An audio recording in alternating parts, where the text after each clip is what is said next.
Exam නෑ හරිද? අහගන්නකො 6 වසර අලුතෙන් එන ළමයිට මෙතනින් පස්සේ එක්සෑම් නෑ. ඒ කියන්නේ තියෙන්නේ පොඩි ඇගීම් වගේම නිකන් ටෙස්ට් තියෙනවා. එතකොට O level කියලා විභාගයක් ප්‍රධාන වශයෙන් නෑ. 6 වසර ළමයිට. O level නෑ පොඩි එක්සෑම් එකක් තියෙනවා 30යි එකට ලකුණු දෙන්නේ. ඉතුරු 70ම ගුරුවරයා තමයි දෙන්නේ. ඔයාලට ඒකේ අවදානමක් පේන්නේ නැද්ද? පේන්නේ නැද්ද? මොකක්ද හිතුනේ? අපිට නම් ලකුණු හම්බෙන්නේ නැහැ කියලා හිතුවා නේද? මරත් හිතුනේ ඒක තමයි.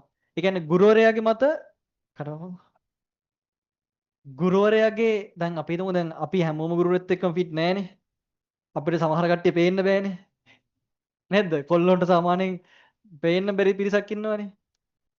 එතකොට ගුරුන්ටත් එහෙම මට නම් අරක වසවර්ධි ළමයෙක් ඕක නම් කියලා කියන්නේ නැද්ද කියනවනේ. මෙතන ඉන්න බහුතරයක් එහෙම උන්නේ.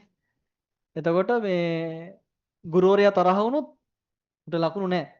ඒක කරන්න හදන්නේ හේතුව මේකයි. හැබැයි මට ඒක පැහැදිලි මේකක් පේන්නේ. ඔය කරන්න හදන්නේ ඕලෙවල් වෙනකන් ඇවිල්ලා දැන් ඔය සාමාන්‍ය ඉගෙනීමට දක්ෂ නෑ වගේ කියන කට්ටිය කාර්මික පැත්තට අර පුහුණු කරවන්න තමයි හදන්නේ. අපි හිතමු දැන් මේසන් බාස් කෙනෙක් කියලා.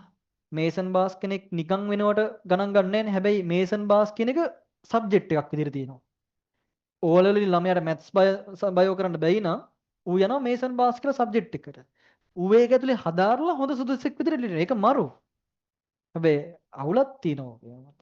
ඉතින් එහෙම වෙන එක හොඳයි. ওই ජොබ් වල තියෙන තත්ත්ව ටික එක මට්ටමකට ගේන්න වගේ හදන්න මට ඒක හොඳයි. හැබැයි ළමයි ගොඩක් නිකන් විනාශ වෙයි වගේත් කියලා හිතනවා. මේ අපේ සාමාන්‍ය සොසයිටි එකේ එහෙම එච්චර ක්වොලිටි නෑ.